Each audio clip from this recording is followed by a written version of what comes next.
इसका तर्जुमा क्या है? आप फरमाते हैं इसका मतलब ये है कि जितनी कोई बंदा नेकी करे, अगर उसके मुताबिक नेकी कर दी जाए तो वो बदला होती है, और अगर थोड़ी बढ़ा के की जाए तो वो एहसान होती है। फरमाया रब करीम फरमाते हैं इस तरह करो, जरा सोच लो बचपन से लेकर आखिर तक, जहां तक तुम मौजूद हो, तुम्हारे माँ बाप ने तुम्हारे साथ क्या किया है। अगर उससे बढ़ा के करोगे तो इसका मतलब है तुमने एहसान किया है। माँ बाप जो होते हैं ना, ठंडी छांव, मीठी जिंदगी। माँ अनपढ़ भी हो ना तो कम से कम यूनिवर्सिटी होती है, और बाप अगर बिल्कुल अंगूठा छाप भी हो ना, किसी कॉलेज में, मदरसे में, इदारे में ना पढ़ा हो, तो बेटे के हक में जिन चीजों की जरूरत होती है वो सारी अल्लाह बाप को अता करके भेजता है। माँ बाप को ना कुछ इल्म लदुनी अल्लाह देता है कि बच्चों के लिए कैसे आगे बढ़ना है। माँ बाप एक हुस्न है मुआशरे का। रब तबारक व तआला की देखे ना, अल्लाह अकबर, दुनिया में किसी की मोहब्बत जांचनी हो ना तो मोहब्बत की तमसील दी जाती है। तिलकल अमसालु नदरिबुहा लिन्नास, अल्लाह लोगों के समझने के लिए मिसालें बयान फरमाता है। अल्लाह तबारक व तआला ने जब अपना आप समझाना चाहा ना, तवज्जो है मेरी बात पर, जब मालिक ने अपना आप समझाना चाहा तो मेरे रब ने माँ बाप की मिसाल बयान फरमाई। रब्बिरहमहुमा कमा रब्बयानी सगीरा, या अल्लाह उन दोनों पे रहम फरमा। और ये लफ्ज रब यहां दो माने में आया है, उलमा बैठे। रब का माना होता है तदरीजन पालना का, या अल्लाह उन दोनों पे रहम फरमा जिन्होंने मुझे रब बन के पाला। यानी मतलब क्या, यहां रबूबियत का माना पालने के माने में, तदरीजन पालना। मेरे नबी पाक सल्लल्लाहु अलैहि वसल्लम ने फरमाया अल्लाह तुमसे 70 माओं से ज्यादा मोहब्बत फरमाता है। ये इमाम सुयूती ने दुर्रे मंसूर में रवायत लिखी है। अच्छा भाई, अल्लाह ने भी मिसाल माँ की बयान फरमाई। फरमाया घर जाके अपनी अम्मा को देख लो, अम्मा तुमसे कितना प्यार करती है। बस उस प्यार को तोलना शुरू कर तो 70 माओं से भी ज्यादा रब तुमसे मोहब्बत फरमाने वाला है। माँ के सीने में ना, देखे ना, एक बच्ची होती है बीए, वो उसने कर लिया, उसकी अम्मा रोज कहती है बेटे सवेरे उठा कर। सास के पास जाएगी तो वो कहेगी कि इसकी अम्मा ने सवेरे उठना सिखाया ही नहीं, और बेटी कहती है अम्मा जो जावांगी वेखी जाएगी। अच्छा, उसकी शादी हो गई, उसकी सास ने आहिस्ता आहिस्ता शिकवे शुरू कर दिए, खामन से कहने लगी तू इसको उठाता ही नहीं सवेरे। वो भी कहता है कमरे में जाके अम्मा शिकवा करती है तू उठती नहीं। और बच्ची लाडली थी, वो नहीं थी उठती टाइम पे। जिंदगी के 22 साल 23 साल वो सवेरे नहीं उठी, वक्त पे नहीं उठी, मिसाल दे रहा हूं। फिर उसी बेटी को अल्लाह ने एक बेटा अता कर दिया। सुबह 100 आवाज उसकी अम्मा देती थी पर उसकी आंख नहीं खुलती थी, लेकिन उसी बेटी का बेटा सहरी के वक्त हल्का सा रोता है। सारी दुनिया सोई है पर अम्मा उसकी फटाफट जागती है, फटाफट जागती है। एक आदमी था तो उसकी बीवी इंतकाल कर गई, उसने तलाक दे दी। 10-11 साल का उसका बेटा था, उसने दूसरी शादी कर ली। एक दिन अपने बेटे से कहने लगा बेटे वो सगी अम्मा ठीक थी या ये वाली ठीक है? तो बेटा कहने लगा अब्बा जी ये ठीक है, वो सगी अम्मी झूठ बड़े बोलती थी, सगी अम्मी झूठ बड़े बोलती थी, झूठी थी, ये सच्ची है। उसने कहा बेवकूफ तेरी मां झूठी थी। उसने कहा अब्बा बड़ी। कहा किस तरह? कहने लगा अब्बा जी मैं ना, कभी आपको पता मैं शरारती हूं, कभी मैं शरारत करता था ना, कोई बर्तन तोड़ देता था तो मेरी सगी अम्मा मुझे थप्पड़ मार के बाहर निकालती थी, कहती थी मैं ताला लगाऊंगी बावर्ची खाने को, तुझे सारी रात रोटी नहीं देनी, तू आज भूखा ही रहेगा, बिल्कुल नहीं देना, सारी रात नहीं देना। बड़े दावे करती थी, कस्में उठाती थी, पर बड़ी झूठी थी। आधा घंटा भी नहीं गुजरता था तो गलियों में मुझे ढूंढने लग जाती थी, ढूंढ के लाती थी, ढूंढ के, और ला के ना तो गलती मेरी होती थी, रोना मेरी अम्मा शुरू कर देती थी, वे ओए मैनू ना सताया कर वे पुत्रा। फिर मेरी मर्जी का खाना मुझे पका के देती थी, मेरी मर्जी का, और फिर मेरी अम्मा मुझे तोहफा भी देती थी। अब्बा जी वो झूठी थी, पहले कह रही थी सारी रात नहीं देना, अब आधा घंटा, ये बड़ी सच्ची है जवाब भाई है। मैं शरारत करता हूं तो थप्पड़ मार के निकाल देती है, कहती है रोटी नहीं देनी। फिर मैं सारी रात रो के गुजारता हूं पर नहीं देती। ये सच्ची है, वो झूठी थी। तुम मां के दर्द को क्या समझे। बच्चे तो कहते हैं अम्मा ने हमें कैद कर दिया, अम्मा कहती है मेरी मर्जी से खाओ। और तुझे नहीं पता उसने कैद नहीं किया, वो तुमसे प्यार बड़ा सच्चा करती, और बड़ा सच्चा प्यार करती है तेरे साथ, बड़ा सच्चा। बेटा बर्गर खा के आ जाता है, अम्मा कहती है रोटी खा ले, कहता नहीं आपने बैंगन पकाए हुए हैं मैंने नहीं खाने। तो अम्मा मिन्नतें करती है, कहती है चल तू दस की खाना है, तेनू सेवियां ना बना दिया, फटाफट दाल पक जाएगी, क्या खाएगा। अब्बा जी मेरी तरह करीब से कहते हैं छड़ पर भूख लगेगी तो आप ही खा लेगा। लेकिन अम्मा कहती है इसने रोटी ना खाई तो मुझे नींद नहीं आएगी। तो इस दर्द को समझना। मैं गुलाम हूं एक आस्ताने का, और मैं समझता हूं जो किसी का मुरीद ही नहीं उस पर तो साया ही नहीं, उसे चाहिए किसी बुजुर्ग का साया हासिल करे। लेकिन भाई ये बात भी बड़ी सच्ची है कि मेरे जैसे पीर के हाथ में 5,000 रुपया नजराना दो ना, पीर साहब दुआ करना, तो पीर साहब ने दुआ पक्की याद की हुई है सबके लिए, रट्टी रटाई, अल्लाह खैर करे अल्लाह भला करे, और सबके लिए रट्टा लगाया हुआ है। और अम्मा को बेटा वैसे ही कह जाए, वैसे ही अम्मा मैं इंटरव्यू देने जा रहा हूं, जरा दुआ करना, वो बीबियां मंगा के दुआए तंजीना पढ़ाना शुरू कर देती है, और सारी सारी रात मुसल्ले पे बैठी। इस दर्द को समझना। और भाई बड़ा वेल ड्रेस बेटा होता है, वेल ड्रेस नौजवान, वो 18,000 का जोड़ा पहनता है, 7,000 का जूता खरीदता है, वो कीमती किस्म की घड़ी इस्तेमाल करता है। लेकिन उसी बच्चे के जब अपने बच्चे होते हैं ना, तो बीबी को कहता है ये ले 10,000 रुपया, बच्चों के कपड़े खरीद ले, मेरे सही है अभी कल ही तो खरीदे थे। और बाप, और तू समझा ही नहीं यार, 30 साल बाप ने जवानी सारी सऊदी अरब को दे दी, लेकिन तेरा ख्याल रखा। मैं ऐसे लोगों को जानता हूं जिन्होंने 30-30 साल परदेश में कंबल नहीं बदला, और जहां गए थे तो एक कंबल खरीदा था फिर बदला नहीं। तू मां बाप के बारे में, और यहां बच्चे हिसाब करते फिरते हैं, रब्बा जी तो पिछले महीने भी 5,000 दिता सी, तुसी पैसे दा कर दे की हो। मां बाप से हिसाब करता है तू। तिरमिजी शरीफ के लफ्ज है, एक सहाबी ने आके अर्ज की या रसूल अल्लाह पैसे विरासत के नहीं, मेरे अब्बा जी ने नहीं दिए मुझे, और मैंने खुद मेहनत करके कमाए, अब मेरा अब्बा मुझसे पैसे मांगता है तो क्या करूं, और मेरे हैं, मैंने कमाए हैं, अब्बा जी ने नहीं दिए, विरासत नहीं, हिस्सा नहीं मिला। हुजूर मेरा अब्बा मांगता है तो मेरे लिए हुक्म क्या है। तो नबी पाक ने फरमाया क्या कहा तुमने, पैसे तेरे हैं? कहा हुजूर हाँ। तो फरमाया अब्बा किसका है? कहा या रसूलल्लाह मेरा। तो फरमाया अगर तू अपने वालिद का है तो तेरी हर शय तेरे वालिद की है, तू भी तेरे वालिद का है तो तेरा माल भी तेरे। मां और बाप ये तो हुस्न है जिंदगी का, ये तो वकार है इंसान का। जब तक मां बाप का हाथ पकड़ के चलोगे ना, रास्ते सीधे रहेंगे, और जिस दिन उंगली छोड़ के सड़क पे निकलना पड़ा ना, सर चकराने लगेगा। याद रखना ये बड़ा मुश्किल काम होता है। लोगों का तो रुख ही उस दिन वादे होता है जिस दिन आदमी साये से महरूम होता है। अम्मा तो कमरे में पड़ी हो ना, औरंगजेब आलमगीर की मां फौत हो गई, 350 कमरा था महल का, और अम्मा 12 साल टांगों से माजूर रही औरंगजेब आलमगीर की। अम्मा 12 साल कमरे से निकल नहीं सकी, साथ ही वॉशरूम था या जो भी उस दौर में तरीका था। औरंगजेब जब महल में आते थे तो फिर भी सीधे अम्मा के पास जाते थे, और जब वापस निकलते थे फिर भी अम्मा के साथ। औरंगजेब की मां का जनाजा उठा तो औरंगजेब ने रोना शुरू किया। फिर सालों बीत गए पर उसके आंसू खुश्क नहीं होते थे। एक शख्स ने कहा तेरी कोई अनोखी मर गई है, सारी दुनिया की मरती हैं। उसने कहा मैं बादशाह हूं, 24 घंटे लोगों का आना जाना है, बड़े दबदबे हैं, बड़े डेरेदारियां हैं, बड़ी भैंसें, बड़ी गायें, बड़े खाने वाले, बड़े लांगरी।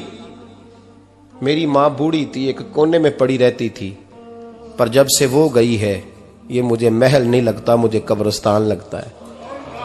मुझे लगता है ये कब्रिस्तान है। मां और बाप तो तेरी नेमत है भाई।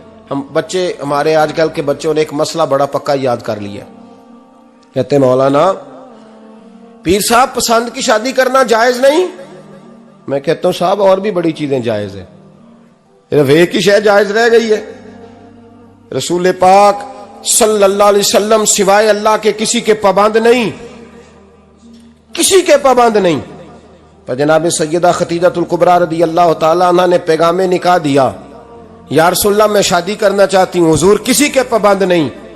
पर मेरे महबूब ने फरमाया मेरा चचा मेरे वालिद की जगह है, मैं अपने चाचा से पूछ के तुम्हें जवाब दूंगा। यह है पसंद की शादी जो मेरे नबी ने बयान फरमाई है। तू सारा कुछ क्रॉस कर करके गुजर जाता है। यहां तो हाल यह है कि पालने वाला कोई और साए में बैठने वाला, बाग तेरे दी कर कर राखी मैं सारी उम्र गुजारी, तो जदों ये फल पकन ते आया ते लै गए होर व्यापारी। और बेटा गुजरता है अम्मा के दरवाजे के आगे से, अम्मा के दरवाजे के आगे बेटा अमरूद लेके आया है 6 किलो। तवज्जो है मेरी बात पर? इधर देखें जी, छोड़ें थोड़ी देर हमारी सुने। वो अमरूद लेके आया 5-6 किलो, तो अम्मा के दरवाजे के करीब से गुजर गया रात को। तो कमाई खाने का टाइम आया ना, तो गुजर गया। तो वो वजीर आजम से डरता है ना, तो जाके बीबी से कहता है बीबी के हुकूक देना भी रसूलुल्लाह की सुन्नत है। लेकिन ये क्या बात हुई, तूने बीवी और मां का मुकाबला शुरू करा दिया? समझ तो सही, ये तेरे लिए काबे की जगह है और तू बीवी के लिए काबे की जगह है। उसे भी समझना चाहिए, गौर करना चाहिए। 5 किलो अमरूद लेके तो मां के कमरे के करीब से गुजर गया है। बीबी को जाके कहता है चल आधा किलो अम्मा को भी दे आ, उसके कौन से दांत हैं। तो प्लेट में डाल के वो लाई है। तू समझा ही नहीं, तूने गौर ही नहीं किया। बंदा तो वो ठीक नहीं था, नेपोलियन। पर किसी ने उससे पूछा था बता जिंदगी में पैसे लेने का मजा कब आया? उसने कहा कि मुझे मजा तब आता था कि मैं अपनी सारी कमाई ला के अपनी अम्मा के हाथ पे रखता था, और फिर जब मैं अपनी माँ से थोड़ा थोड़ा खर्चा लेता था ना, थोड़ा थोड़ा, तवज्जो है मेरी बात पे? अम्मा जी 10 रुपए दे आजे, कहते जब मैं थोड़ा थोड़ा खर्चा लेता था ना, तो मुझे यूं लगता था जैसे मैं बादशाह वक्त के सामने खड़ा हूं और वो खजाने का मुंह खोल खोल के मुझे देता जा रहा है। तू इस जायके को समझ तो सही भाई, तू इसको समझ तो सही भाई। याद रखें और गौर करें, मां और बाप। और फिर ये भी सुन लें, नबी पाक सल्लल्लाहु ताला अलैहि वसल्लम ने मां बाप के लिए फरमाया हुमा जन्नतुका व नारुक, यही तेरी जन्नत है और यही तेरे लिए जहन्नम है। अगर ये राजी हो गए तो तेरे लिए जन्नत है, नाराज हो गए तो चाहे तू 100 पीर के मजार पे हाजिरी दे आ, लेकिन जब तक अब्बा राजी नहीं उतनी देर तक अल्लाह राजी। ये हदीस पाक है, हुजूर ने फरमाया जिसके वालिद राजी उसका अल्लाह राजी, और जिसका बाप नाराज उसका अल्लाह। हाँ बेशक, अब ये हदीस है ना, तो सारे वली एक तरफ बैठ जाएं, कहें या अल्लाह बख्श दे मुरीद को, लेकिन अगर अब्बा कहे या अल्लाह ना माफ करना, तो अल्लाह उन औलिया की नहीं मानता, वालिद की मानता है। इसलिए बुल्ले शाह आसमानी उड्डियां पढ़ना है, जेड़ा घर बैठा उन्होंने पढ़िया ही नहीं। भाई याद रखो, माँ बाप से प्यार करो, इनकी खिदमत करो, इनके पास बैठा करो, और माँ बाप को टाइम दें, वक़्त दें, चंद घड़ियां उनके पास बैठें। आप यकीन करें, अब्बा जी से आप मशवरा कर ले, सिर्फ मशवरा, मर्जी बेशक अपनी करें, लेकिन उस मशवरे में आपको इतना साया मिलेगा कि जिंदगी में कभी नाकामी नहीं होगी। पर असी सज्जन दी मननी, अब्बे दी नहीं मननी। तो फटे पे जो नलायक हमारी तरह का बैठा है उससे मशवरा लेना है, वालिद से नहीं लेना। बाप के पास बैठे, उससे मशवरा लें। मेरे अब्बा जी किसान थे, मैंने अपनी जिंदगी में ढेरों चीजें अपने बाप से सीखी हैं, दर्जनों चीजें सीखी हैं। मेरे वालिद बड़े खुददार थे, मिजाज में अजीब सी खुददारी थी। कोई बंदा कभी हाल पूछ लेता था ना कि हालात किस तरह के हैं, तो फरमाते थे भाई अगर बताना हुआ तो अपने अल्लाह को बताऊंगा। अल्हम्दुलिल्लाह बड़ा फजल है, मैंने उनके हाथों पे हमेशा छाले देखे, हमेशा छाले, लेकिन उनका हाथ कभी किसी दुनियादार के सामने फैलता हुआ नहीं देखा। लोग मुझे कहते हैं आप किस पीर साहब के साहबजादे हैं, तो मैं कहता हूं मैं उस पीर का साहबजादा हूं जिसने मेहनत करके हलाल की कमाई खाई सारी जिंदगी। ये लोग पीर नहीं होते, ये मुर्शिद नहीं होते, और मैंने दर्जनों चीजें सीखी उनसे। तो सीखने तो बैठ, तुझे हजारों चीजें मिलेंगी। भाई अपनी जिंदगी में माँ बाप की तरफ देखो, सबसे जरूरी काम है इन्हें वक्त दो। अम्मा के ओ भाई बड़ा मुश्किल है दुनियादारों से तारीफ कराना, ते अम्मा दे कोल ते एवं 2 मिनट राती बईए ना आखी अम्मा पैर कटे ना रजाई चो तेरे घुट छड़ा, ते अम्मा कहती जा मेरा पुत्र थकिया आया तू सो जाके, मैं कदों काम लगी सा, मैं कदों हल वाहन डई सा, जा सो जा जाके। बस ये कार्रवाई है, तूने 2 मिनट के लिए कह दिया, सवेरे पूरे मोहल्ले में तेरी अम्मा कहेगी अल्लाह मेरे पुत्र वर्गा पुत्र सारिਆਂ ਨੂੰ दे। राती आउंदा है ते मैनू घुट के सौंदा है, अल्लाह घुटिया कोई नहीं सुना भी कार्रवाई पाई सू, लेकिन वो सबको बताती है।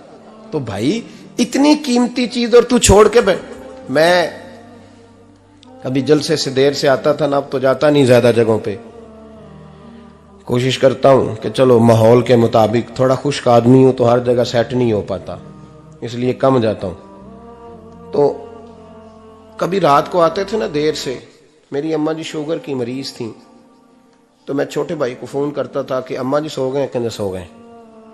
मैं कहता था कि तू ना इस तरह कर, नीचे आ जा, 2 बज गए, वो शुगर की मरीज है, आंख खुल जाए ना तो दोबारा लगती नहीं बुजुर्गों की, तो तू दरवाजा खोल दे, अंदर दस्तक दी तो दिक्कत होगी। तो मैं जूते उतार के अंदर दाखिल होता था, तो पहला कदम रखता था तो मेरी अम्मा बोल पड़ती थी पुत्र आ गए, आ गए। ओ भाई तू इस दर्द को समझना, कोई तुझे मिलेगा, कोई मिलेगा तुझे ऐसा। अब मैं दूर दराज भी चला जाता हूं, उनकी जिंदगी में नहीं जा पाया, कहते हमने नहीं जाना, घर में रहना है, इस कैफ को समझ ले, इस दौलत के करीब हो जा। हजरत अबू हुरैरा रदी अल्लाह ताला अन्हु फरमाते हैं मेरी अम्मा बूढ़ी थी, मैं उनकी खिदमत करता था। बाप की खिदमत और माँ की खिदमत सबके हिस्से में नहीं आती, ये रब जिसे महबूब रखता है उसे ये मौके अता करता है। खुश नसीब है जिसे बूढ़ा बाप मिले और वो नौकरी करे, खुश किस्मत है जिसको बीमार माँ मिले और वो नौकरी करे। हजरत अबू हुरैरा फरमाते मेरी अम्मा बूढ़ी थी, तो उनका मैदा कमजोर हो गया था, तो मैं उठा के पखाना पेशाब करता था तो कई दफा मेरे ऊपर कर देती थी। ये हजरत इब्न जौजी अलैहि रहमान ने इसको लिखा है, फरमाते मेरे दिल में ख्याल आता था कि मैं बड़ा खिदमत गुजार हूं अपनी माँ का।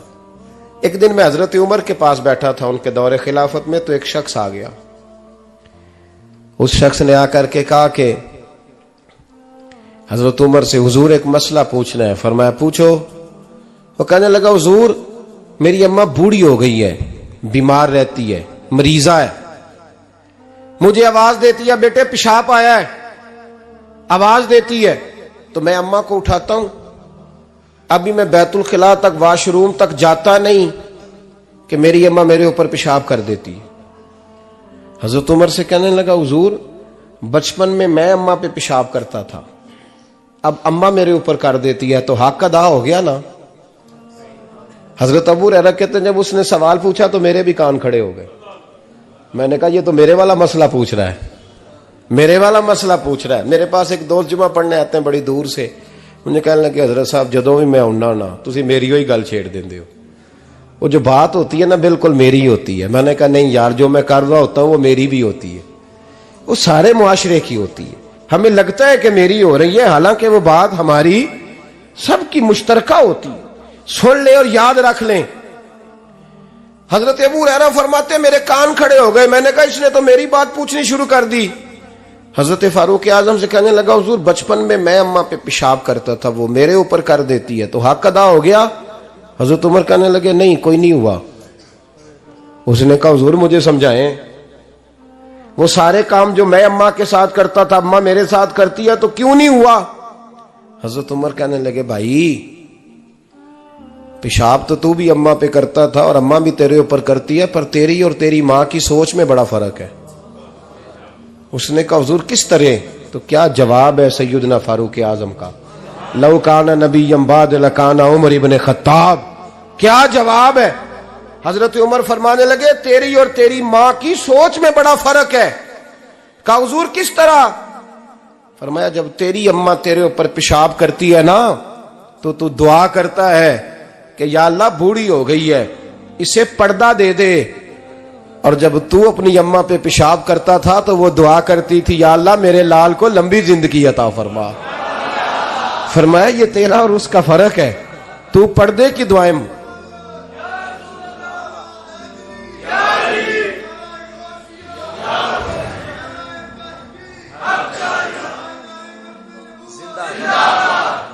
सुने अजीजों, कहा जब तेरी और तेरी मां की सोच में, और नबी पाक सल्लल्लाहु अलैहि वसल्लम ने फरमाया है जितने भी गुनाह इंसान करता है ना, अल्लाह करीम सजा को रोक देता है, कयामत में सजा देगा। और जो माँ बाप का नाफरमान है ना, उसको दुनिया में भी सजा मिलेगी। जो माँ बाप का नाफरमान है उसे दुनिया में भी, आप यकीन करें, बच्चे थोड़ा सा पड़ जाते हैं बेचारे, तो माँ बाप से कहते हैं अब्बा जी तुसी पुराने दौर दे हो, तुहानू की पता होवे।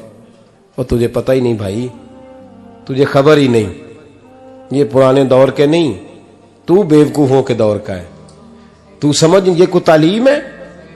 अकबर अलाहाबादी ने कहा था हम ऐसी लाखों किताबें काबिले जब्ती समझते हैं, जब्त करने को दिल करता है। हम ऐसी लाखों किताबें काबिले जब्ती समझते हैं जिनको पढ़ के बेटे बाप को खबती समझते हैं। बात है करने वाली, मां और बाप इतना बड़ा दर्जा है। और भाई सुन लो और इस बात को याद रखना, दुनिया में सियाबी होने से बड़ी विलायत कोई नहीं। सारे वली गौस कुतुब अब्दाल मिलके भी सियाबी के कदमों की खाक तक को नहीं पहुंच सकते, लेकिन हजरत अवैसे करनी सियाबी नहीं बन सके सिर्फ अपनी अम्मा की वजह से पीछे रहे। महबूब ने फरमाया तू वहां रह के मां की नौकरी कर, तेरा नबी तुझसे राजी है। इतना बड़ा काम उन्होंने छोड़ दिया, हुजूर की जाहिरी जियारत नहीं कर पाए। और तू कहता है मैं फलाने पीर साहब के आस्थाने पे होता हूं, अम्मा बड़े भाई के पास होती है, मैं जाता हूं तंजीमों के साथ, जमातों के साथ, और अम्मा फलाने के साथ। ये कैसी बात हुई? ये किस तरह का मसला हुआ? जो तेरी ड्यूटी है उस ड्यूटी को पहले अदा कर, नौकरी को पहले कर, फराइज का अदायगी पहले कर। तू फर्ज छोड़ के नफल के पीछे जा रहा है, इस काम को पहले सर अंजाम दे। मेरे नबी पाक सल्लल्लाहु अलैहि वसल्लम ने फरमाया वालिदैन के नाफरमान को दुनिया में सजा मिलती। हजरत मालिक बिन दिनार रहमतुल्लाह ताला अलैह फरमाते मुझे अल्लाह ने 60 हज करने की तौफीक अता फरमाई। कितने? बोल के बताएं। जिस बंदे के पास इतने पैसे हों कि हज पे जा सके, आ सके, और जितने दिन रहना है घर वालों को खर्चा दे सके, उस पर हज करना फर्ज है। पता है आपको? उस पर हज करना, इसलिए बयान कर रहा हूं कि हज की दरखास्तें जा रही हैं। हम पता क्या कहते हैं? हम कहते हैं बच्चे बड़े होंगे, शादी करूंगा, फिर जाऊंगा। ये किसने फतवा दिया है? ये किससे आपने पूछा है? वो जब बड़े होंगे उनकी शादी की चीज उस वक्त आप पे फर्ज होगी। अभी जो फर्ज है उसको अदा करें। और ये तिरमिजी शरीफ की हदीस है, याद रख लें। नबी पाक सल्लल्लाहु अलैहि वसल्लम ने फरमाया जिस पर हज फर्ज था उसने किया नहीं, बगैर हज किए मर गया, या यहूदी होके मरेगा या ईसाई होके मरेगा। इतना बड़ा हुक्म है हज के हवाले से, लेकिन लोग इंतजार करते रहते हैं पता नहीं किस चीज का। जब आपको अल्लाह मौका दे, हिम्मत दे, तो पहली फुर्सत में ये फरीजा अदा करें, ये जरूरी काम है। हजरत मालिक बिन दिनार फरमाते मैंने 60 हज किए। एक हज के मौके पर मैंने बड़ा रश देखा, लाखों का इज्तिमा हुआ। मेरी बातों की समझ तो आ रही है ना आप दोस्तों? जो नहीं बोल रहे उन्हें भी आ रही है ना? अल्लाह जज़ा दे। कहते हैं लाखों का मजमा था, तो मेरे दिल में ख्याल आया, मैंने कहा अल्लाह इतने लोग आए हैं, इनका हज कबूल भी हुआ है कि नहीं? फरमाते मैं सोच रहा था तो रात को ना ख्वाब में मैंने किसी कहने वाले को कहते हुए सुना कि सब का कबूल हो गया। बल्ख का रहने वाला मोहम्मद बिन हारून बल्खी है, उसका हज कबूल नहीं हुआ। फरमाते हैं शहरों के अलग-अलग खैमे लगते थे। अब भी आप हज करने जाएं तो पाकिस्तानियों की रिहायशें अलग होती हैं, इंडियन की अलग, बांग्लादेश के अलग, मिस्री, यमनी, सब लोग अलग-अलग रिहायशें होती, झंडे लगे होते हैं मुल्कों के। कहते मैंने सवेरे उठ के ढूंढना शुरू कर दिया, ढूंढता हूं वो बंदा मिले। कहते जहां बल्ख शहर के लोग रहते थे वहां चला गया, तो मैंने लोगों से पूछा तुम में मोहम्मद बिन हारून बल्खी कौन है? लोग कहने लगे वो तो बड़ा नेक आदमी है, परहेजगार है, बड़े भोले भाले, बड़े अल्लाह वाले, रियाज आपको बस हम ही जानते हैं, वो तो बड़ा नेक है, परहेजगार आदमी। कहते मैंने कहा अच्छा कहां है? उन्होंने कहा पहाड़ के पीछे उसने खैमा लगाया हुआ है, सारी रात इबादत करता है, सारा दिन रोजा रखता है, कायमुल लैल है, साइमुद दहर है। क्या बात? फरमाते हैं मैं उन लोगों की बात सुन के हैरान हो गया कि मुझे क्या बताया गया, ये क्या कह रहे हैं। फरमाते हैं मैं पहाड़ के पीछे गया। हजरत मालिक बिन दिनार अलैहिर्रहमा फरमाते हैं जब मैं वहां पहुंचा तो मैंने उस शख्स को मुसल्ले पे बैठे देखा। कसरत इबादत के आसार उसके वजूद पर नजर आ रहे थे। सीधा बाजू उसका कटा हुआ था। फरमाते 2 रकते मुकम्मल करके ना मैंने उससे अस्सलामु अलैकुम कहा तो मुझे कहने लगा वालेकुम अस्सलाम, आप मालिक बिन दिनार हैं। मैंने कहा बड़ी इसकी फिरासत है। फरमाते फिर उसने ठंडी सांस ली, कहने लगा आपको ख्वाब आई होगी कि मेरा हज कबूल नहीं हुआ। फरमाते मुझ पर और बिजली गिरी कि क्या कह रहा। फरमाते मैंने कहा यार लोग भी तेरी तारीफ कर रहे हैं और तेरी बसीरत भी बड़ी है, तो ये माजरा क्या है। कहने लगा आप ना पूछें। ये कह के उसने रोना शुरू किया, देर तक रोता रहा। मैंने कहा नहीं यार तू बता। कहने लगा नहीं आप ना पूछें, आप नाराज होंगे। मैंने कहा मैं नहीं होता, तू बोल ना। कहने लगा हुजूर 24 साल हो गए मुझे हज करते हुए, 24वां हज है मेरा, और हर साल कोई अल्लाह का वली आके बताता है कि जा चला जा तेरा कोई नहीं कबूल हुआ। बेपरवाही वेख सज्जन दी जिथे किसे दी पेश ना जावे, उन्हें ताजा वाले दर दर रोले ते मंगते तख्त बिठावे। आजम किसे नु कारा मिलदा ही कोई काबे ओ खाली आवे। कहते हैं उसने मुझे कहा हुजूर 24वां हज है, हर साल कोई बताता है। मैंने कहा तेरी गलती। कहने लगा मैं अपनी मां का नाफरमान। मैंने कहा वाकया क्या हुआ। कहने लगा हजरत अल्लाह ने मुझे दौलत दी, माल दिया, जमीनें दी, तो मैं अय्याश हो गया। आप यकीन करें अल्लाह लोगों को माल देता है तो वो समझते हैं मेरी चालाकी से आया है, मैं तेज बड़ा था इसलिए आया है, नाफरमान होते हैं। लेकिन जो रब लेना जानता है, देना जानता है, वो लेना भी। वारस शाह मान करी ना वारसा दा, रब बेवारसा करके मार दई। लोग बड़े स्मार्ट बन जाते हैं, उनकी गुफ्तगू में बड़ा तकब्बुर होता है, उनके निगाहों के अंदाज में बड़े, वो कहते हैं ओहो सब लोग बेवकूफ हैं, सिर्फ मैं सियाना हूं, काम जो सही चल रहा है। ओ भाई 1 मिनट लगता है इंसान को बादशाह से फकीर होने में। एक इमाम मालिक रहमतुल्लाह अलैह बैठे थे तो हारून रशीद आपसे कहने लगा इमाम अबू मालिक से, हजरत बताएं इस वक्त अल्लाह क्या कर रहा है। आप फरमाने लगे यार तू बड़े मोटे दिमाग का है, किस तरह के सवाल पूछता है। बादशाह था ना, कहा नहीं आप बताएं। तो इमाम मालिक फरमाने लगे तू तख्त पे बैठ के सवाल पूछता रहता है और मैं नीचे बैठ के जवाब देता रहता हूं, नीचे आ फिर बताता हूं। उसने कहा जनाब बताएं। फरमाने लगे तू सवाली है ना, तो तू नीचे बैठ और मैं ऊपर बैठता हूं। क्या जनाब आ जाए। हारून रशीद नीचे आ गया, इमाम मालिक तख्त पे बैठ गए। फरमाने लगे अब बता क्या पूछ रहा था। कहने लगा हुजूर पूछा था अल्लाह इस वक्त क्या कर रहा है।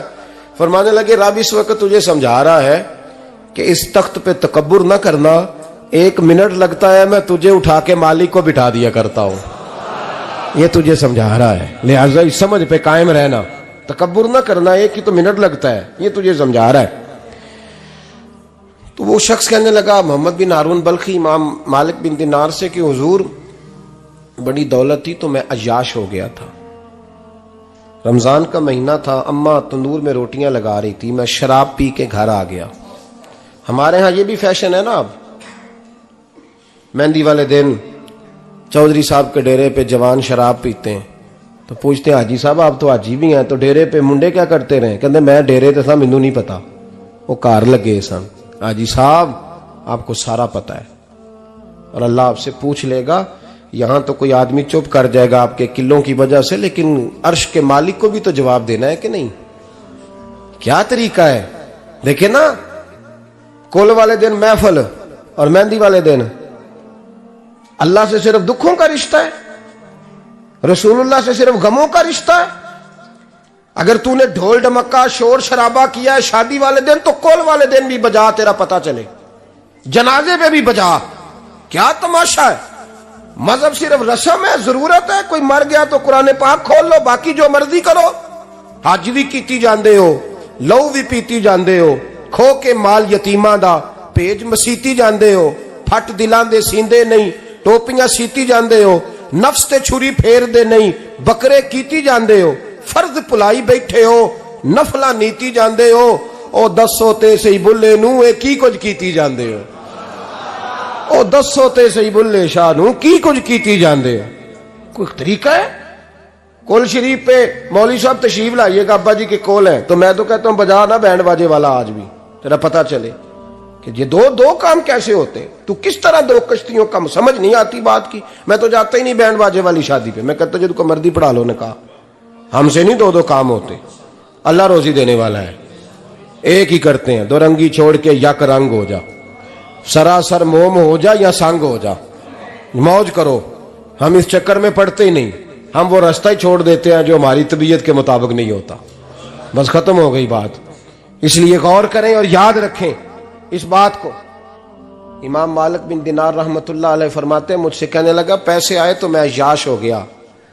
रमजान का महीना था, असर के बाद मेरी अम्मा इफ्तारी की तैयारी कर रही थी, मैं गया, मैंने कहा शराब पी हुई, अम्मा रोटी दे, तो अम्मा कहने लगी शर्म कर, शर्म कर, रोजा रखा नहीं तो जिन्होंने रखा है उनका तो ख्याल कर।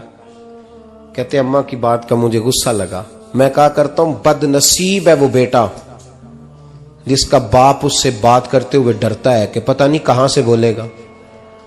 बदनसीब नहीं वो बेटा जिसकी मां उससे बात करते हुए सहम जाती है कि पता नहीं कौन सी बोली बोलेगा। बदनसीब नहीं कि मां बाप भी जिससे खोल के बात ना कर सके। हजरत मालिक बिन दिनार से कहने लगा, अम्मा ने जब कहा ना शर्म कर, तो मुझे गुस्सा आया, मैंने मां को थप्पड़ मारा और मेरी मां जलते हुए तंदूर में गिरी। लोगों ने मुझे पकड़ के अंदर बंद कर दिया कमरे में। सारी रात मैं शोर सुनता रहा पर नशे में धुत रहा। सवेरे आंख खुली तो मेरी बीवी बैग बांध रही थी। मैंने कहा कहां जा रही हो? कहने लगी जो मां का नहीं बना मेरा कैसे बनेगा। वो मैंने कहा मेरी अम्मा का, वो तो लोगों ने रात को ही दफन कर दी जनाजा पढ़ के। तड़प के कहने लगा मुझे क्यों नहीं बताया? तो कहते हैं लोग कहने लगे तेरी मरती हुई मां कह गई थी इसे मेरा मुंह ना देखने देना, मेरे जनाजे के करीब ना आए। हजरत मालिक बिन दिनार फरमाते हैं जब उसने ये बात सुनाई तो मैंने भी उसके मुंह पे थप्पड़ मारा। मैंने कहा तू इसी काबिल है। कहते हैं वो रोने लगा, हुजूर दुआ करे अल्लाह मुझसे राजी हो जाए। कहने लगा जब मां की इंतकाल की खबर मिली तो मैंने कुल्हाड़ी लेके वो हाथ काट दिया जिससे मां को मारा था। मैंने सारी जायदादें खिरात कर दी। 24 साल हो गए, 24 साल। सारी रात नमाज पढ़ता हूं, रोजा रखता हूं, हज करता हूं, पर हर साल कोई आके कहता जा दौड़ जा तेरा कोई नहीं कबूल हुआ। हुजूर दुआ करे मालिक राजी हो जाए। फरमाते मैं थप्पड़ मार के आ गया। मैंने कहा तुझसे राजी हो जाए इतने जालिम से? इमाम मालिक फरमाते रात को आके सोया तो मुझे ख्वाब में रसूल पाक का दीदार हुआ। तो नबी पाक अलैहिस्सलाम ने फरमाया मालिक तू उसे मायूस क्यों कर आया है? अल्लाह तो बड़ा मेहरबान है। कहा हुजूर मां के नाफरमान को माफी कैसे मिलेगी? तो इमाम मालिक फरमाने लगे नबी करीम ने फरमाया जा उसे जाके बता दे तुझे कयामत में तेरी मां की वजह से बख्श दिया जाएगा। कहा हुजूर अम्मा की वजह से किस तरह? तो महबूब फरमाने लगे इसकी मां कयामत में इसके खिलाफ मुकदमा दायर करेगी रब करीम की अदालत में। ए अल्लाह मैंने 9 माह पेट में रखा, दर्द सह के इसे जना, जिगर का खून पिला के पाला और इसी ने मुझे कत्ल किया। रब करीम इसकी मां का मुकदमा सुन के कहेगा उठाओ इसको दोज़ख में फेंको, इसने मां जलाई थी इसे भी जलाओ। महबूब फरमाने लगे जब पकड़ करके मालिक उसको मोहम्मद बिन हारून को लोग ले जाएंगे ना जहन्नम की तरफ, अभी फरिश्ते घसीटेंगे ही तो पलट के फिर अम्मा की तरफ देखेगा और दूसरी दफा फिर घसीटेंगे तो पलट के देखेगा और तीसरी दफा फिर पलट के कहेगा अम्मा ये मुझे जलाने लगे, अम्मा ये जहन्नम में फेंकने लगे। मेरे हबीब फरमाने लगे वो जल के मरने वाली मां वहां भी बोल पड़ेगी, कहेगी या अल्लाह चल मैंने माफ किया तू भी माफ कर दे। ऐ अल्लाह मैंने माफ किया तू भी माफ कर दे, अल्लाह तू माफ कर दे इसे, अल्लाह तू इससे दरगुजर फरमा, इसे माफ कर दे। मेरे महबूब पाक अलैहिस्सलाम फरमाते हैं रब करीम कहेगा इसने तुझे जलाया, तो कहेगी अल्लाह ये तो बेटा था इसने जला दिया, मैं मां हूं, मेरे सामने जले तो मैं कैसे बर्दाश्त कर सकती हूं। फरमाया उसने जला के मारा था, पर उसी मां की वजह से रब करीम इसे जन्नत अता फरमाएगा। पलटा पलटा, जा जाके मां के पैरों में बैठ, जा सवेरे अनपढ़ बाप से दुआ कराया कर, जा बिल्कुल अंगूठा छाप बाप से सुबह दुआ कराया कर, देख रब करीम तेरे लिए रहमतों के दरवाजे खोल देगा। और आखिरी बात ये भी सुन ले, मां बाप के इंतकाल के बाद रिश्ते खत्म नहीं होते। रिश्ते खत्म, क्या दुआ मांगते हो नमाज में? रब्बना इग़फिर ली। इसका मतलब है मां बाप तो है ना, वो जो औलाद बचपन में चली जाएगी ना, नाबालगी में, छोटे बच्चे, वो कयामत में मां बाप की सिफारिश करेंगे। मां बाप के इंतकाल के बाद भी आला हज़रत फाज़िल बरेलवी ने 12 हुकूक लिखे हैं मां बाप के फतावा रज़विया में। फरमाया उनके दोस्तों से दोस्ती रख, उन्होंने जो वादे किए थे वो वादे पूरे कर, अगर उनके जिम्मे कर्जे हैं तो अदा कर, और अगर तेरे माँ बाप जो नेकियां करते थे वो नेकियां जारी रख। और इमाम जलालुद्दीन सुयूती ने शरह सुदूर में लिखा है, जमीन पे रह के गलत काम ना करना, वरना फरिश्ते कब्र में जाके तेरे माँ बाप को कहेंगे तो कितनी बुरी औलाद पैदा करके आया। और फरमाया तो दुनिया में रह के अच्छे काम कर, चाहे दुआ मांग चाहे ना मांग, फरिश्ते कब्र में जाके कहेंगे क्या बात है तुम्हारे बेटे की, कैसा लाल पैदा किया है, दुनिया खैर से भर दी है। और भाई मुझसे कोई बंदा पूछे ना कि माँ बाप को इसाले सवाब का सबसे बेहतरीन तरीका, तो मैं कहता हूं बेटे नमाजी हो जाओ। क्या कर, ताकि हर नमाज की आखिरी रकत में तू कहे रब्बना इग़फिर ली।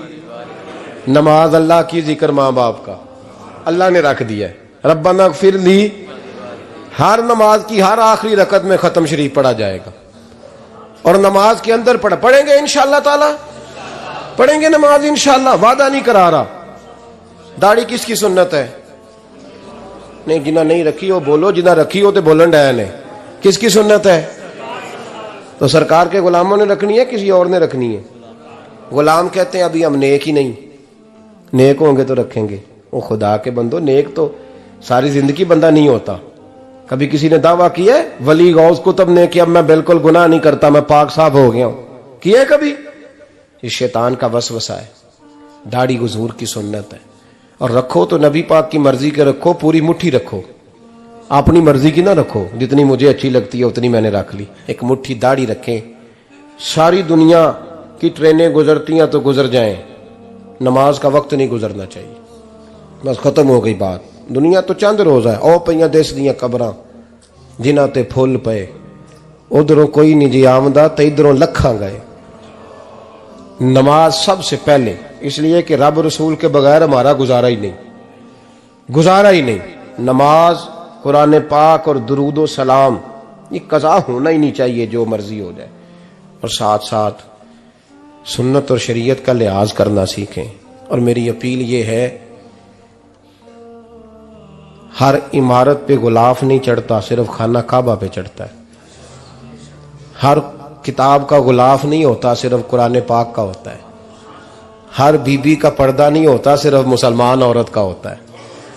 जो चीजें पर्दों में होती हैं ना, वो मुकद्दस होती हैं। और भाई टाफी से भी रैपर उतार दो तो मक्खियां बैठने लगती हैं। तो जो बीबी पे पर्दा होगी उस पे बुरी नजरें नहीं जमेंगी। ड्यूटी है आपकी, बेटियों को पर्दा कराएं, बहनों को पर्दा कराएं, माँ बाप माओं को गुजारिश करें। पर्दा हुस्न है मुसलमान का। जिस घर में पर्दा रहता है उस घर में अल्लाह के फरिश्ते रहमत नाज़िल फरमाते हैं। ये कोई फैशन, कोई तरीका, कोई मतलब ही नहीं इन चीज़ों का। बापर्दा करें अपने घरों को। दुआ करता हूँ अल्लाह तबारक व तआला मेरी इस हाज़िरी को कबूल फरमाए। अल्लाह आप सबका आना कबूल फरमाए। और जो कुछ मैंने कहा अल्लाह तबारक व तआला हमारे दिलों में, हमारी रूहों में इस जज्बे को जागुज़ी फरमाए। आखिर दावाना अल्लाह सलामत रखे। अब काफी नहीं हो गया काम? मैं तकरीर भी इतनी करता हूँ 35-40 मिनट की, यहां तो कुछ ज्यादा हो गई है मेरा ख्याल है। तो थोड़ी बात करने की कोशिश किया करता हूँ। चलो मेरी राय ये है कि खुराक थोड़ी हो तो हजम जल्दी हो जाती है। अरसलान साहब से मैंने कहा मेरा खाना ना पकाना। मेरा मौक़िफ़ ये है कि महफ़िलें सस्ती करनी चाहिए ताकि ज्यादा होनी शुरू हो जाए। महंगी बड़ी है, इसलिए मैं दसिया था माड़ा बंदा तो हाथ ही नहीं ना पाता। तो मैं कहा करता हूं कि कम से कम खर्चा हो। हमारे करोड़ों रुपया सालाना लगता है महफिलों पर, अगर अरबों कह दूं तो फिर भी बात गलत, लेकिन उसका रिजल्ट हमें उस तरह का नहीं मिलता जिस तरह का मिलना चाहिए। देखें ना, आपने अजमत वालदैन पे प्रोग्राम किया। मेरी राय यह है कि हुकूक ज़ौजैन पे भी होना चाहिए, और शादी से पहले हर बच्चे को मियाँ बीवी के हुकूक का पता होना चाहिए। बाद में 3 तलाकें दे के आ जाते हैं, कहते हैं मैंने पता ही नहीं सी। तो अगर पहले पता कर लेंगे तो ये तमाशा नहीं लगेगा, लेकिन ये काम होता नहीं। बहन भाइयों के हुकूक पर बात होनी चाहिए, ये बड़े जरूरी काम है। और ये भी सारा मेरे नबी पाक का मिलाद ही है, इसलिए कि ये बातें मुस्तफ़ा ने सिखाई हैं हमें सल्लल्लाहु। एक बात कही हजरत ने, मैं अर्ज कर देता हूं। मुहद्दिस इब्न जौज़ी रहमतुल्लाह अलैह एक बुजुर्ग के बारे में फरमाते हैं, वो कहते हैं कि बाज लोगों ने तो उनका अपना नाम लिखा है और बाज जगह पे एक और बुजुर्ग का जिक्र है, और बयान रवायत हज़रत मुहद्दिस इब्न जौज़ी फरमाते हैं। वो कहते हैं कि मैं घर में कोई काम कराना था, काम होते हैं ना छोटे मोटे घर में, तो फरमाते हैं मैं मजदूर लेने गया बगदाद में। चौकों पे मजदूर सारी उम्र का मजदूर ही है ना बेचारा। अमीर तो अमीरतर होता जा रहा है और गरीब गरीबतर हो। हमारे तो पीर भी लोगों को कह रहे हैं फकीर हो जाओ, खुद अमीर होते जाते, खुद रोज बरोज अमीर हो रहे हैं। दुनिया को कह रहे हैं फकीर हो जाओ। तुम भी तो थोड़ा फकर इख्तियार करो ना भाई, जो दर्ज दे रहे हो। इल्ला माशाअल्लाह, सबकी बात नहीं करता। फरमाते हैं कि मैं ना मजदूर लेने गया, बगदाद के चौक में मजदूर बैठे होते थे, तो मेरी उन मजदूरों में से ना एक नौजवान बच्चे पे नजर पड़ी। बड़ा कमजोर सा वजूद था, लेकिन चेहरे पर इबादत का निशान था। माथा बताता था कि नमाज का बड़ा ख्याल रखता है। मैं उसके करीब गया। चेहरे भी बड़ा कुछ बताते हैं ना, चेहरों में भी बड़ी रानाई होती है। फरमाते हैं मैं करीब गया, मैंने उसको कहा बेटे मजदूरी करोगे? तो कहने लगा मजदूरों में बैठा हूं तो जरूर मजदूरी के लिए ही तो बैठा हूं। तो मैंने कहा कि चलो फिर। कहने लगा नहीं मेरी कुछ शर्तें। मैंने कहा बताओ? कहने लगा पहली शर्त यह है कि लोग 4 दिनार दिहाड़ी लेते हैं, मैं 3 दिनार लूंगा।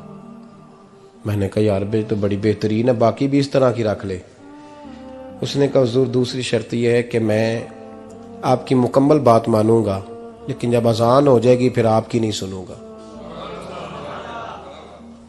तीसरी बात उसने ये की कि हुजूर मैं आपके घर में काम करूंगा पर आपके किसी सवाल का जवाब नहीं दूंगा।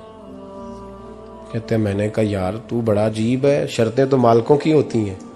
कहने लगा जी बहरहाल मैं शर्तें लगा के जाता हूं। फरमाते हैं मैं उसे घर ले आया, काम मैंने उसको बताया, तो जो काम मजदूर सारे दिन में करता है ना उसने 2 घंटे में ही कर दिया। हमारे मजदूर सिगरेट पीने में भी तो आधा घंटा लगाते हैं ना, वो चाय पीने जाएं तो पौना घंटा वहां। उनको भी तो दयानतदारी करनी चाहिए कि नहीं करनी चाहिए? ने मुआहदा किया है ना जी, तो पूरा उतरना चाहिए ना। कहते 2 घंटे में। अब काम जब बंदा शुरू कराता है तो काम और निकल आता है। कहते काम मैंने उसको और बता दिया, वो करने लगा। उसने मिट्टी निकाल के रखी थी बाहर रास्ते में, तो अजान हो गई जोर की। उसने वहीं कुदाल छोड़ी कई और चलने लगा। तो मेरा बेटा कहने लगा इसको जरा बराबर कर दो। कहने लगे चुप कर जा, तेरे बाप से बात हुई थी, जब अजान होती है तो मैं किसी और की नहीं सुनता, सिर्फ अल्लाह रसूल की सुनता हूं। कहते हो मस्जिद चला गया, नमाज पढ़ के आया तो दोपहर का वक्त था। मेरी बीबी कहने लगी इसको को खाना खा ले। कहते हमने कहा खाना खा लो, तो कहने लगा मैंने रोजा रखा हुआ, रमजान भी नहीं था, नफली रोजा रखा हुआ। फरमाते हैं शाम हुई, मैंने 3 दिनार दिए, तो मैंने कहा तेरा नाम क्या है? कहने लगा मैंने आपसे कहा था मैं किसी सवाल का जवाब नहीं दूंगा। तो वो चला गया। अगले दिन मैं फिर लेने गया उसे, काम कुछ और निकल आए, तो लोगों ने बताया वो सिर्फ हफ्ते वाले दिन आता है। मैंने कहा क्यों? कहने लगे जी वो कहता है मेरा हफ्ते का खर्चा 3 दिनार है, जब 3 दिनार कमा लेता हूं तो बाकी सारा टाइम अल्लाह रसूल की जिक्र में गुजार दिया करता हूं। फरमाते हैं जी अगले हफ्ते मैं फिर लेने गया, मैंने पूरा हफ्ता इंतजार किया कि काम उसी से कराना है। मैं जब गया तो मैंने कहा चलो। कहने लगा मेरी शर्तें याद है ना? और मैंने कहा याद है भाई साथ चल। फरमाते हैं काम कराया, 2-3 हफ्ते वो आता रहा। एक हफ्ते में गया तो लोगों ने कहा हुजूर आज नहीं आया। क्यों? कहने लगे बीमार हो गए। कहाँ घर है? कहने लगे बगदाद के कब्रिस्तान के पीछे जो कच्ची आबादी है उसमें रहता है। फरमाते मैं गया, दरवाजे पे दस्तक दी तो कहने लगा हुजूर आप हैं, दरवाजा खुला है, आ जाइए। फरमाते मैं अंदर गया तो मैंने कहा तुम्हें कैसे पता चला मैं आया हूं? कहने लगा हुजूर अल्लाह वाले हो, आप नहीं आना था, वरना अमीर तो गरीबों का पता लेने कोई नहीं आते। कहते मैं करीब गया तो कहने लगा मैं आपका इंतजार कर रहा था, तेज बुखार है, तप रहा।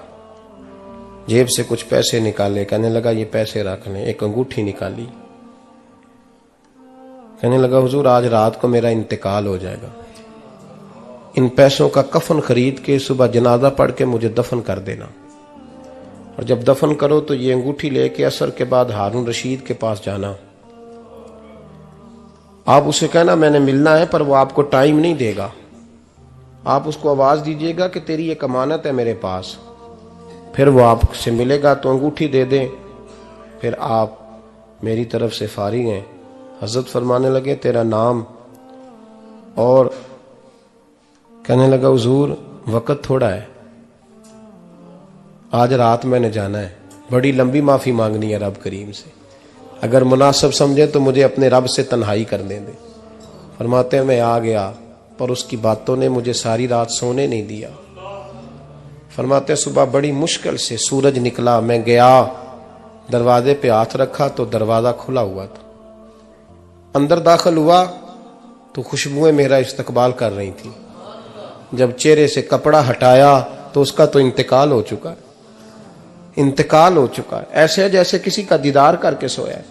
कहते मैं तो 2 आदमी ले गया था जनाजे पे, पर पता नहीं दुनिया किधर किधर से आई, कहां कहां से। अखां जदों मीटियां जमाना मैनू रोवेगा, अपना ते अपना बेगाना मैनू रोवेगा, अपना ते अपना।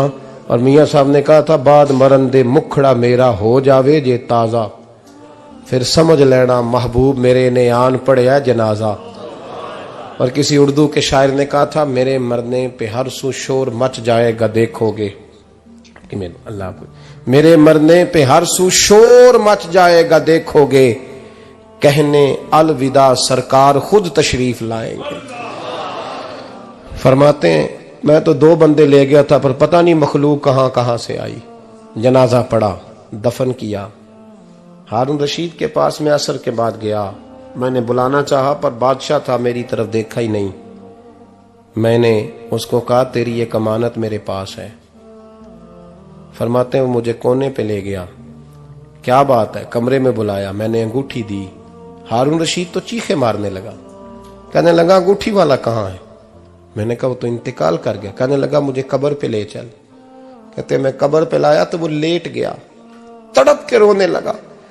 मैंने कहा मेरा कलेजा फट जाएगा, ना उसने कुछ बताया ना तूने बताया, ये कौन था? तो हारून रशीद कहने लगा ये मेरा बेटा था। मैंने कहा तेरा बेटा और मजदूर? कहने लगा हुजूर ये हजरत दाऊद ताई के पास बैठा करता था, उनका मुरीद था, मुझे रोज कहता था अब्बा तूने बड़ी दुनिया इकट्ठी कर ली है, मरते वक्त तुझसे टांगे समेटी नहीं जाएंगी, इतना हिसाब नहीं तू दे सकेगा। मैं इसको समझा देता, इसकी अम्मा समझा देती। ये रोज हमें कहता छोड़ दो आ जाओ अल्लाह रसूल की बारगाह में झुक जाएं, हम समझ। एक दिन ये चला गया, कहने लगा फिर तुम्हारा रास्ता और है और मेरा रास्ता और है। ये सोने की अंगूठी गलती से इसके पास रह गई थी, गलती से हीरे की अंगूठी चली गई। कहने लगा देखो मेरे बेटे ने आज वो भी वापस कर दी है। फिर तड़प के कहने लगा हारून रशीद था तो ये मेरा बेटा, पर मेरा मुर्शद निकला, मेरा पीर निकला। भाई जिंदगी तो बड़ी थोड़ी है ना।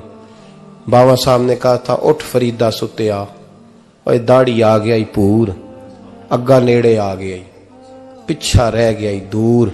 उठ फरीदा सुत्या खलकत वेखन जा, मते कोई मिल जाई बख्शिया ते तू ही बख्शिया जा। उठ फरीदा सुत्या झाड़ू दे मसीत, तू सुते रब जागदा तेरी डाडे नाल परीत।